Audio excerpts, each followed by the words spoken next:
चीता क्या खाएगा, वो हिरण खाएगा। ये तो एक जीव को मरवाने के लिए दूसरे की बलि देंगे, ये क्या जरूरत थी यहाँ में चीते लाने की। इसका ध्यान बेरोजगारी महंगाई से हटाना है, इसका कोई मतलब नहीं है का। कुर्डाराम जी नंबरदार पहले दिन तक कांग्रेसी से, दूसरे दिन टिकट नहीं मिला कांग्रेस से, छोड़ के इनोला में शामिल हो। सबको टिकट चाहिए, जनता से इनको कोई लेना देना नहीं है। ये लोग तो ये सोचते हैं कि ये तुम्हें छोड़ के कहीं जाने वाले नहीं है। तो लेकिन इनको पता होना चाहिए, भैंस जब मरने लगती है ना तो चिंचड़ अपने आप छोड़ जाते हैं। ये स्कूल के बारे में क्या सोचेगा। ये तो आरएसएस में कच्चा फिरिया करदा रहा ने मुख्यमंत्री बनाई दिए लायर। इन स्कूल को केटा ज्ञान नहीं, इन स्कूलों के मतलब है को मैं दावा करके बताऊं, आप फिर आना 2024 में बात करने के लिए। ये राम मंदिर का डंगोड़ा पीटेंगे, कहेंगे हमने मंदिर बना दिया। हमें मंदिर से क्या करना है, राम दिल में बसा होना चाहिए, मंदिर में क्या है बताओ। नोट पे गणेश जी और लक्ष्मी का अरविंद केजरीवाल ने कहा है लगा दो फोटो, हमारी अर्थव्यवस्था सुधर जाएगी। बीजेपी का एक नेता बोल रहा है वीर सावरकर की लगा दो। अरे मैं बोल रहा हूँ किसान का एक साइड में फोटो लगाइए, दूसरी साइड सीमा पर खड़े जवान का लगाइए। जेजेपी के वोट भीतर मार करेंगे चाहे कहीं जाए। वो मैं बड़े दावे के साथ कहता हूँ वो भव्य बिश्नोई के साथ वोट डालने वाले नहीं है।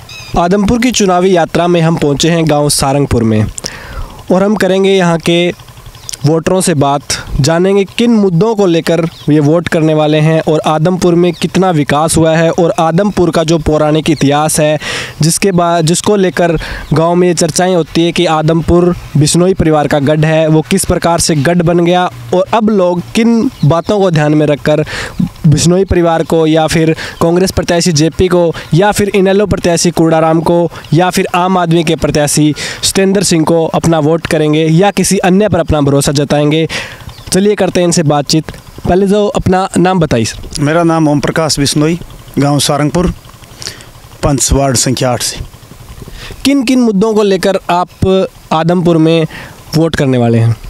सर जी आदमपुर में मुद्दे तो हैं। सबसे बड़ा मुद्दा महंगाई, बेरोज़गारी, और यहाँ जब अब बात करते हैं चौधरी भजन लाल जी की, हम चौधरी भजन लाल जी के सिपाही हैं। हमारे बाप दादा थे, गांव में लगा लो सभी चौधरी भजन लाल जी के सिपाही। हम वोट कर रहे हैं भव्य बिश्नोई को चौधरी भजन लाल जी के पीछे,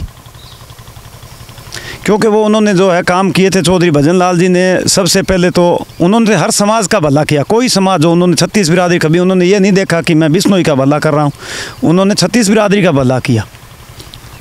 लेकिन स्वर्गीय चौधरी भजन लाल जी के जाने के बाद कोई काम हुआ है? कोई कुलदीप बिश्नोई ने काम करवाया है, कोई भव्य बिश्नोई ने काम करवाया है, कोई भी सामाजिक काम जिसको लेकर आप कहें कि हाँ भजन लाल परिवार आज भी काम कर रहा है?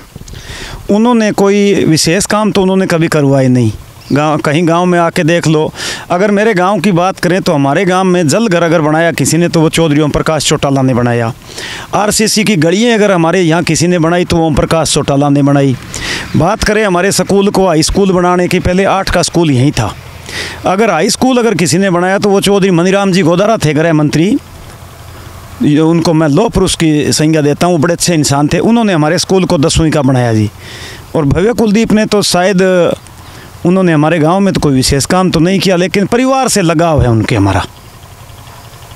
तो विकास को छोड़कर आप परिवारवाद की तरफ बढ़ते हुए नज़र आ रहे हैं कि परिवार को देखते हुए आप उनको वोट कर रहे हैं, चाहे वो कांग्रेस में रहे, चाहे वो बीजेपी में रहे, चाहे वो काम करें ना करें, ऐसा क्यों? परिवारवाद आप बताइए कौन सी पार्टी में कहाँ नहीं है?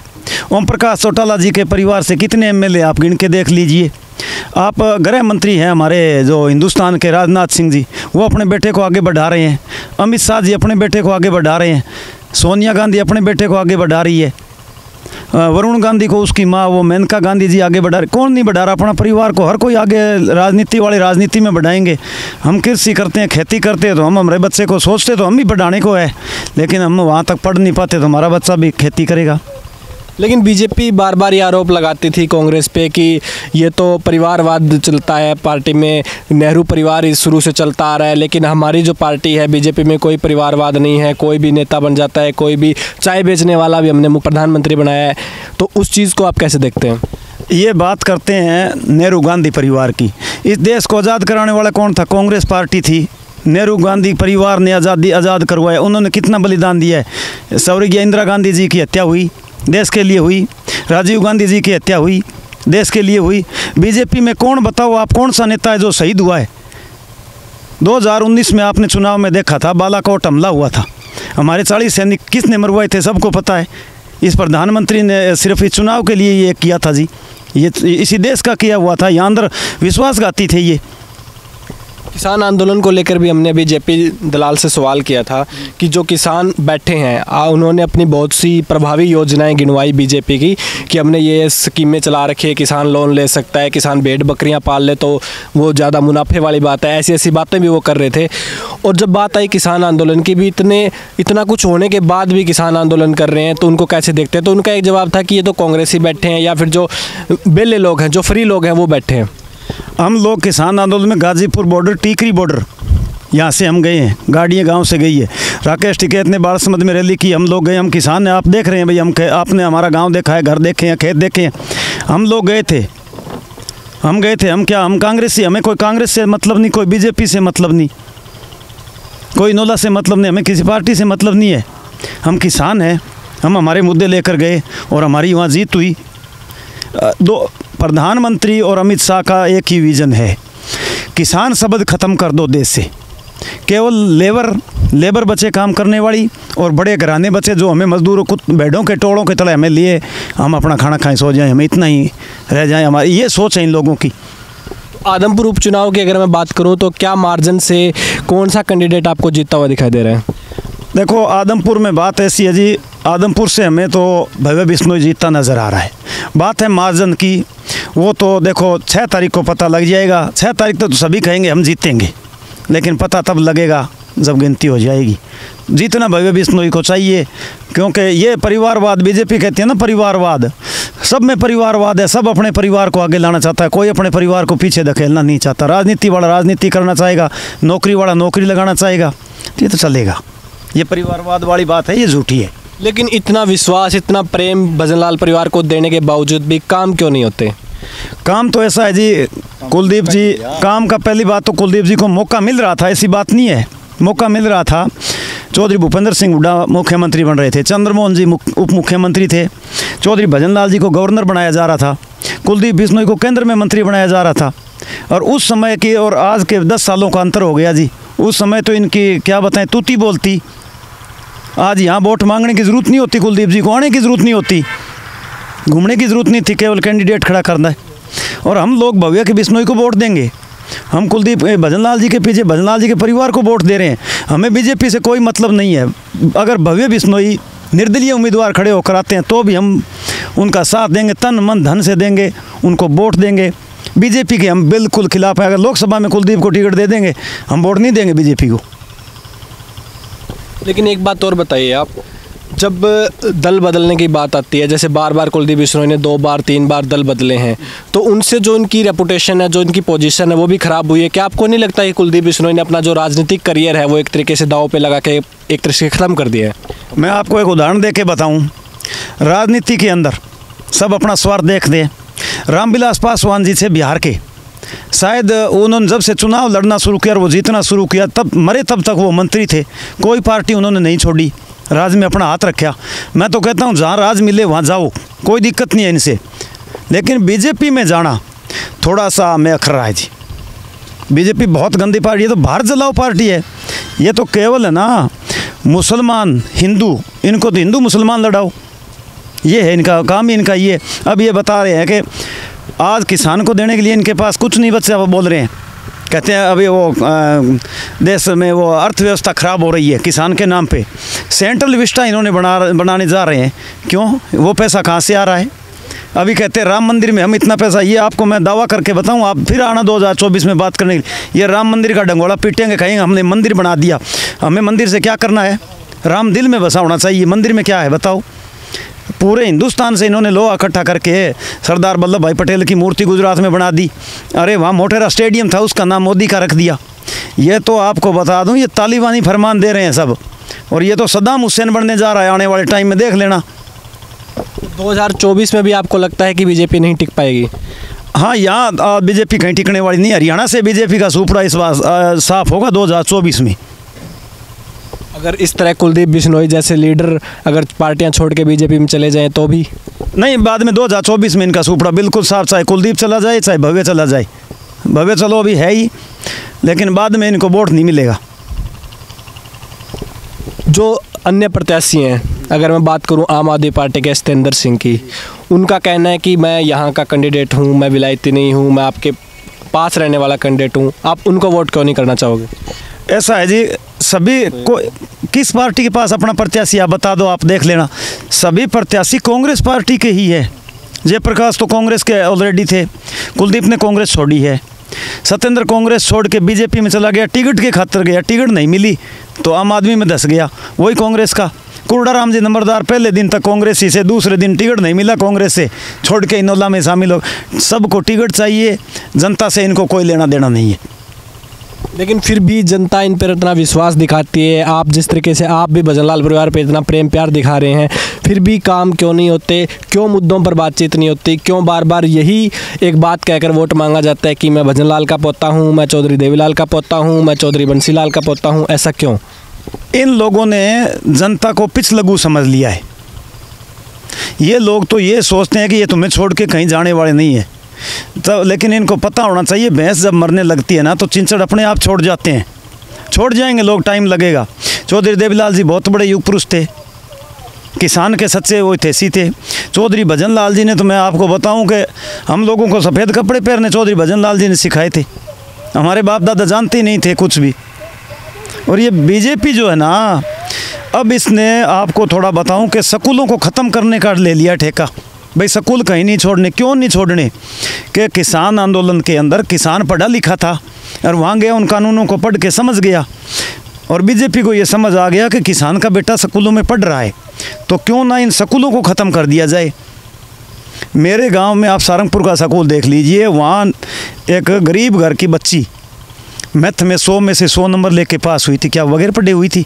आज इनको पता लगा कि उस गांव का रिजल्ट 97-98% आ रहा है, यहाँ से टीचरों को तबादला कर दिया है, संस्कृत की पोस्ट यहाँ खाली पड़ी है, हिंदी की पोस्ट खाली पड़ी है, और सामाजिक की पोस्ट 3 पोस्टें इन्होंने खाली कर दी।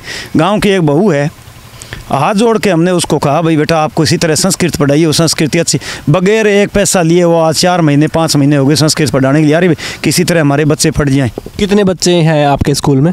हमारे स्कूल में 450 बच्चे हैं जी। लेकिन फिर भी जो टीचर्स हैं उनका तबादला कर दिया। और एक बयान और भी आया था मुख्यमंत्री का कि जो संस्कृत पढ़ाता है वही अंग्रेजी पढ़ाएगा, वही फिजिक्स पढ़ाएगा, वही मैथ पढ़ाएगा। इस बारे में आप क्या कहना चाहोगे? ये मुख्यमंत्री, इसको क्या पता है? इसको आप चूल्हे का जाके पूछ लो, भाई चिमटा क्या होता है, इसको पता ही नहीं है, चूल्हा कहाँ है, चिमटा कहाँ है। ये स्कूल के बारे में क्या सोचेगा? ये तो RSS में कच्चा फिरिया करदा रहा ने मुख्यमंत्री बनाई दियो लायर। इन स्कूल को केटा ज्ञान नहीं, इन स्कूलों के मतलब है। इन्हें तो दो ही चीज आने, तो बीजेपी ने राम गो मरो रहीम गो मरो, स्कूल बाढ़ में जो आंगा बोट पक्का रहना चाहिए, आने आई चीज़ चाहिए। तो आगे आने वाले चुनाव में किन मुद्दों पर बात होनी चाहिए आपके हिसाब से? चाहे कोई भी पार्टी चुनाव लड़े, कांग्रेस लड़े, बीजेपी लड़े, आम आदमी पार्टी लड़े, आपको क्या लगता है कि ये राजनीतिक जो छवि है, जो राजनीतिक स्थिति है, वो कैसे सुधर सकती है? किन बातों पर काम होना चाहिए, किन बातों का जिक्र होना चाहिए? सबसे पहले तो आज महंगाई बढ़ रही है, आपको पता है। महंगाई पे और बेरोज़गारी पे कोई बात नहीं करेगा। आज रुपया डॉलर आज 84-85 रुपये में, उसकी कोई बात नहीं करेगा। सभी पार्टियां बराबर है। अब कह रहे हैं कि उसमें नोट पे गणेश जी और लक्ष्मी का अरविंद केजरीवाल ने कहा लगा दो फोटो, हमारी अर्थव्यवस्था सुधर जाएगी। बीजेपी का एक नेता बोल रहा है वीर सावरकर की लगा दो। अरे मैं बोल रहा हूँ किसान का एक साइड में फ़ोटो लगाइए, दूसरी साइड सीमा पर खड़े जवान का लगाइए, ताकि लोगों को पता लग सके देश की रक्षा कौन करता है, देश को अनाज खिलाने वाला कौन है, देश का पेट भरने वाला कौन है। देश की जो अर्थव्यवस्था है वो किसानों पर ही टिकी है। अर्थव्यवस्था किसानों पर टिकी है, किसानों को ये ख़त्म करना चाहते हैं। अरविंद केजरीवाल का जो बयान है कि नोटों पर एक तरफ लक्ष्मी माता की फ़ोटो हो, गणेश जी की फ़ोटो हो, उस पर आप क्या कहना चाहोगे? क्या ऐसा होना चाहिए? नहीं, ऐसा नहीं होना चाहिए। आपने शायद पहले का 5 का नोट देखा होगा, उसके ऊपर ट्रैक्टर चलाता हुआ किसान था। आज वो नोट कहाँ है? 1 रुपये का सिक्का था जिस पे गेहूँ लहराता हुआ किसान था, हाथ में बाली लिए, वो रुपया कहाँ है? इन लोगों ने ख़त्म। अरविंद केजरीवाल राजनीति करना चाहता है हिंदू मुसलमान वाली, वही ये करना चाहता है गुजरात चुनाव के लिए। अब ये कहते हैं कि हमें डबल इंजन की सरकार है। भाई डबल इंजन की सरकार को एक इंजन की तो रेल बना रखी है अण केजरीवाल, गुजरात में गोड़ घुमावे। और मारे तो को खटर इंजन है, ओ भाई एक पांखड़ी फेल है, पांख टूटो कागलो करे यूँ करे। इन ठाई को इन तो राज आदि से भाई सरकार तेरी बची रहे। वो सरकार बचाने के चक्कर में दुष्यंत गए आज नासू पकड़े नासू इंडराव दिखाड़े हरिन लिए बैठा है। तो क्या दुष्यंत चौटाला भी कल को टक्कर दे सकते हैं? दुष्यंत चौटाला इनको टक्कर दे सकते हैं। अब हमें बड़ा दुख हो रहा है कि अब हम पहले यहाँ आदमपुर में चुनाव हुआ करते थे तो हम कुलदीप बिश्नोई जी के ये कहते थे कि भावी मुख्यमंत्री कुलदीप बिश्नोई। आज हमें एमएलए कहना पड़ रहा है, भाई एमएलए के लिए वोट मांगना पड़ रहा है। लेकिन दुष्यंत तो वो है कि आगे लिखेगा तो फिर भावी मुख्यमंत्री लिख सकता है, वो तो हम तो नहीं लिख सकते, क्या करें अब। और दुष्यंत चौटाला में काबिलियत है, वो चौधरी देवीलाल जी के परिवार से, देवीलाल के पदचिन्हों पे वो चल रहा है। लेकिन बीजेपी उसको मिटा देगी क्योंकि लोगों ने दुष्यंत चौटाला को वोट दिया था बीजेपी के खिलाफ और वो उसी की झोली में जाके बैठ गया। इससे अच्छा तो भूपेंद्र सिंह हुड्डा को मुख्यमंत्री बना देता। सच्चाई है कि भूपेंद्र सिंह हुड्डा के टाइम में हमारे पानी चलता था 2 हफ्ते नहर में, कोई दिक्कत नहीं थी। कुलवीर जी बनी वाले मेला हुआ करते थे भट्टू से, हमारे खूब काम हुए जी। हम कहते हैं हमें जज लगा दो, हमारे में काबिलियत नहीं, जज कैसे लगे? जज वो लगेगा जो अपनी पढ़ाई करेगा, नौकरी काबिलियत से मिलेगी। काम हमारे हुड्डा साहब ने बहुत काम किए थे, हुड्डा साहब से कोई हमारी दिक्कत नहीं है, ना कांग्रेस पार्टी से दिक्कत है, बीजेपी पार्टी से तो हमें दिक्कत है इसका। और मैं सच्चाई में पूछो तो इसको भारत जलाओ पार्टी कहता हूँ मैं तो। अगर कांग्रेस से आपका इतना प्यार है तो क्यों ना आप परिवारवाद की राजनीति को छोड़ के कांग्रेस को आगे बढ़ाने में जेपी का साथ दें? ऐसा है जी, परिवारवाद ये लोग दूसरे जो हैं ये परिवारवाद बढ़ा रहे हैं तो हमारा भी समाज के हिसाब से परिवार के साथ रहना हमारा कर्तव्य बनता है। हमारा भी ये भजनलाल परिवार है, ये सुख दुख का साथी है हमारा। हम किसी भी कांग्रेस की कोई काट नहीं करते। जो जेजेपी है अलायंस में है, आज पार्टी के साथ है, बीजेपी के साथ है, उनके कोई नेता यहाँ पर प्रचार करते हुए नहीं दिख रहे, ऐसा क्यों? जेजेपी कभी नहीं चाहती कि कुलदीप बिश्नोई का बेटा यहाँ से एमएलए बने, कभी नहीं चाहेगी उनको। तो क्या अंदर मार भी हो सकती है? भीतर मार का बड़ा तगड़ा खतरा है। और वो गलती बीजेपी वाले भी कुछ कर रहे थे पहले, ना तो इन्होंने अजय सिंह का फ़ोटो लगाया, ना इन्होंने दुष्यंत का फ़ोटो लगाया। मैंने तो कहीं इनके कार्यालय में अभी नहीं देखा है। तो क्या जेजेपी के वोट जो है वो कांग्रेस की तरफ जा सकते हैं, सतेंद्र की तरफ जा सकते हैं, कुर्डाराम जी को मिल सकते हैं? जेजेपी के वोट भीतर मार करेंगे चाहे कहीं जाए। वो मैं बड़े दावे के साथ कहता हूँ वो भव्य बिश्नोई के साथ वोट डालने वाले नहीं है, ऐसा तो प्रतीक ही हो रहा है। क्योंकि वो जो वोट हैं वो भजनलाल जी परिवार के एंटी वोट ही जेजेपी को मिलते हैं। तो क्या उन्हीं वोटों से किसी एक कैंडिडेट का पलड़ा भारी भी हो सकता है? हाँ, उससे फ़र्क पड़ सकता है, फ़र्क पड़ेगा क्योंकि इनके 12 से 15 हज़ार वोट आदमपुर हल्के में हैं। बिश्नोई परिवार के कितने वोट मानते हैं कि जो फिक्स एक वोट जो आप कह रहे हो, जो परिवारवाद के जो आप जैसे लोग हैं चौधरी भजनलाल को अपना मान के जो वोट करते हैं, कितने वोट ऐसे हैं जो चौधरी भव्य बिश्नोई को मिलने ही वाले हैं? 30,000 वोटों पे कोई शक नहीं है, वो तो इनको मिलेंगे ही मिलेंगे, चाहे ये निर्दलीय खड़े हो जाएं, वो तो बिल्कुल एज इट इज़ रहेंगे। तो क्या उन्हीं वोटों को देखते हुए बीजेपी ने टिकट देना सही समझा? बीजेपी किसको देती टिकट? उम्मीदवार ही नहीं था उनका। सोनाली जी थी, वो स्वर्गवास हो गया उनका, और कोई टिकट लेने वाला यहाँ तो इस परिवार के सामने टिकट लेने से लोग कतराते हैं। सोनाली जी का जो देहांत हुआ उसका आज इलेक्शन में कहीं जिक्र नहीं है, वो चैप्टर ही बंद कर दिया गया, ऐसा क्यों? वो चैप्टर इसलिए बंद हुआ था कि लोग आवाज़ उठाने लग गए थे कि सीबीआई जांच हो, फलानी जांच हो। इन्होंने इधर चुनाव करके ये ध्यान इधर भटका दिया जनता का, उसको लोग भूल गए। ये है इनका काम। उनकी बहन का भी एक इंटरव्यू आया था कि हम इनके खिलाफ चुनाव लड़ें या फिर हम भी राजनीति में आके ही इनको जवाब देंगे, और उन्होंने कुछ बीजेपी नेताओं पर आरोप भी लगाया था कि मेरे पास धमकियों भरा फ़ोन भी आता है कि हम आपको देख लेंगे। और ऐसा ही एक आरोप खैरमपुर की एक लड़की ने भी लगाया है कि जो किसान जो आंदोलन कर रही है, अपने स्कूल बचाने के लिए आंदोलन कर रही है, उनका भी कहना है कि 3 तारीख के बाद हम देख लेंगे। तो ऐसी राजनीति ये क्यों, इस स्तर की राजनीति पर क्यों आ रही है बीजेपी? ये घटिया स्तर की राजनीति है। अमित शाह क्या है आपको पता है? तड़ी पार था ये, और इसको गृह मंत्री बनाया गया देश का। ये गुजरात के अंदर गोधरा कांड किसने करवाया था? इन्होंने तो करवाया था। और ये आज गृह मंत्री, तो ये तो धमकी देंगे, और ये क्या आपको लड्डू थोड़ी देंगे? नहीं देने वाले। और अब देश का गृह राज्य मंत्री जो का 302(20)(b) का मुलजिम है, किसानों की हत्या की थी उसके बेटे ने, उसमें वो षड्यंत्रकारी है, और वो आज गृह राज्य मंत्री बना बैठा है। और बीजेपी बात करती है कानून व्यवस्था की। कहाँ है कानून व्यवस्था, बताइए आप लोग। एक बार बार चुनाव में मुद्दा उठता है गाय बचाओ, गाय हमारी माता है। लेकिन उन्हीं गायों में जब बीमारी आती है तो कोई भी एक नेता खड़ा होकर ये नहीं कहता कि हमने गाय को बचाने के लिए आज ये दवाई बांटनी शुरू कर दी है, हमने ये काम कर दिया है। जबकि जब इनसे पूछा जाता है कि आप वोट तो गाय के नाम पे मांगते हो, लेके आप चीते आ रहे हो, तो उसका एक हंसी मजाक में आंसर दिया जाता है कि चुप करो। नहीं भैया, उन चीतों से हम क्या करेंगे? अरे यहाँ गऊ माता मर रही थी, ये वहाँ चीते ला रहा था, और चीते को खिलाने के लिए हिरण मरवाएगा? इसको तो यही कर ये मुद्दा भी चला था, कुलदीप बिश्नोई ने भी ट्वीट किया था कि वो फेक न्यूज़ थी। नहीं, फेक न्यूज़ का हमें पता है, इस बात का तो आपको मालूम है। चीता क्या खाएगा? वो हिरण खाएगा। ये तो एक जीव को मरवाने के लिए दूसरे की बलि देंगे। ये क्या ज़रूरत थी हमें चीते लाने की? इसका ध्यान बेरोज़गारी महंगाई से हटाना है, इसका कोई मतलब नहीं है। आगे जो चुनाव होने हैं 2024 में, तो वहाँ पर आपको क्या लगता है कौन सी पार्टी लीड कर पाएगी? 2024 में मैं आपको बता दूं, कांग्रेस पार्टी फिर से उभर के आएगी। अब उन्होंने एक बड़े गरीब आदमी कहूँगा, जो बड़े खड़गे साहब हैं, मल्लिकार्जुन खड़गे जी, बहुत अच्छे लीडर हैं। वो 50-60 साल का अनुभव है, और उस आदमी को उन्होंने अध्यक्ष बनाया है। ये बात तो मोदी जी भी कहते थे कि जिस दिन कांग्रेस ने अपना अध्यक्ष बदल दिया उस दिन वो बदल के दिखाएं, ऐसा उनका एक टॉन्ट था कि वो कांग्रेस के अपने अध्यक्ष को बदल के दिखाएं। उनके वोटिंग नहीं होती, कभी राहुल गांधी को अध्यक्ष बना दिया, कभी सोनिया गांधी को अध्यक्ष बना दिया।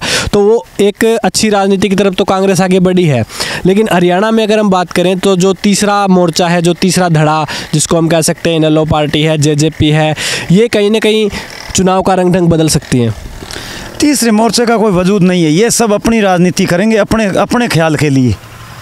और जैसे बात अभी मोदी की कर रहे हैं भाई, कांग्रेस को, उसको ये पता होना चाहिए 70 साल इस देश को किसने संभाला? हरित क्रांति कौन लाया? श्वेत क्रांति कौन लाया?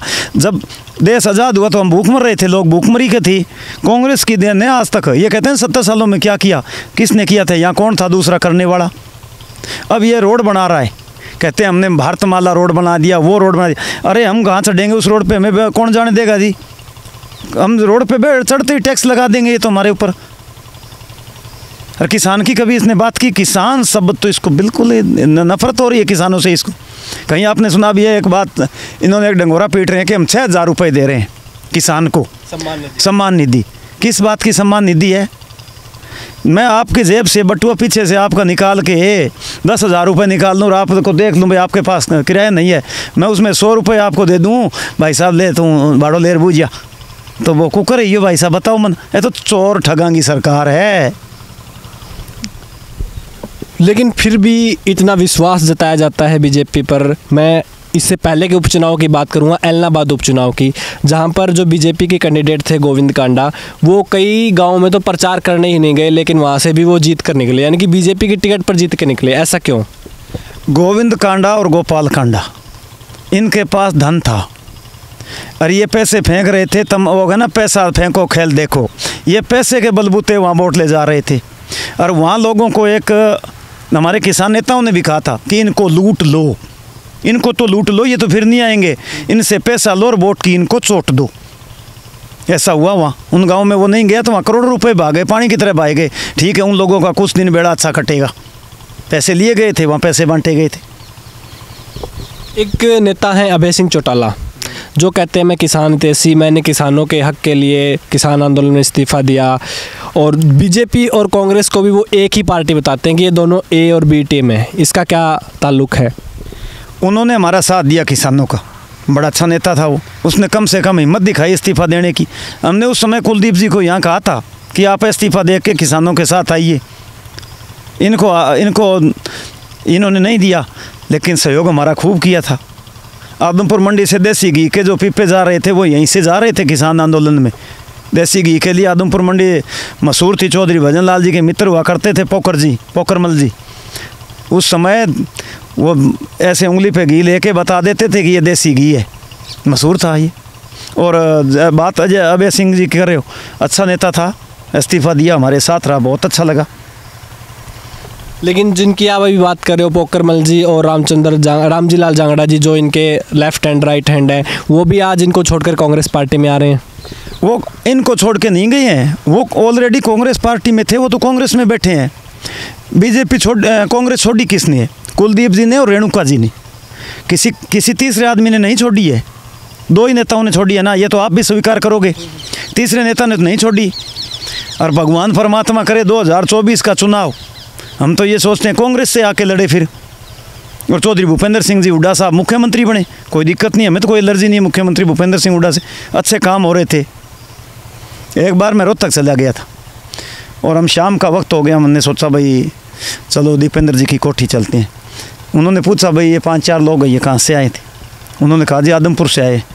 उन्होंने बड़े मोढ़े निकाले, वहाँ में बिठाया। हमें कहा रात को कहाँ जाओगे? मगर जी देखेंगे कोई धर्मशाला वगैरह। क्यों बोले हो? ये कोठी किस लिए है?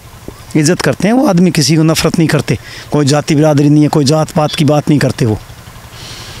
तो ये से हमारे साथ सारंगपुर से ओम प्रकाश जी, जिन्होंने बताया कि आदमपुर में क्या हालचाल है, किस तरह की राजनीति आज आदमपुर में चल रही है। जुड़े रहिए हमारे साथ, चलते हैं आगे, बातचीत करते हैं अन्य किसानों से, अन्य मतदाताओं से। धन्यवाद।